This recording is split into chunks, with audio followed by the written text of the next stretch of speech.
بسم الله الرحمن الرحیم. د ذوالحجې په 10 ورځو کې ویشته او نوکان کټ کول دا څنګه دي؟ او بل دا خبره چې په چا باندې قرباني واجب وي هغه به ویشته او نوکان نه کټ کوي، او که په چا باندې قرباني واجب نه وي نو د هغه لپاره څه حکم دی؟ حدیث پاک کې راغلی دی، د صحیح مسلم شریف حدیث دی. ام سلمہ رضی الله تعالی عنها بیان کوي چې رسول الله صلی الله علیه وسلم فرمایل د ذوالحجې په 10 کې که په تاسو کې څوک د قربانۍ اراده لري نو ویشته او نوکانو څخه څه شی مه کټ کوئ. یوه دا خبره په ذهنونو کې واچوئ چې دلته حکم وجوبي نه دی، حکم استحبابي دی. مطلب دا چې واجب نه دی چې ته به خامخا نوکونه او ویشته نه کټ کوي، مطلب مستحب عمل دی.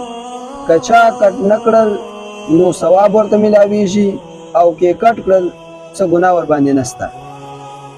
بله خبره دا ده که چیرې یو کس د 11 ورځو راهیسې یا 12 ورځو راهیسې یا دینه زیات دغه ویشته نوکان زیریناف ویشته او داسې اضافه ویشته نه وي کټ کړي او دی د ذوالحجې د 10 ورځې هم ویشته کټ نه کړي، نو بیا دا تر 40 ورځو اوړي. نو تر 40 ورځو نه زیات نوکونه او زیریناف ویشته اضافه ویشته نه کټ کول دا مکروه دي، مکروه تحریمی دي، ناجایز او حرام دي. نو د هغو دپاره بیا دا عمل نه دی کول پکار. نو د مستحب عمل کولو دپاره ګناه کار دا صحیح نه دی. او بله دا خبره چې د ذوالحجې دا عمل صرف د هغه کسانو دپاره دی چې قرباني کوي، او هغه کسان چې قرباني نه کوي د هغو دپاره څه حکم دی؟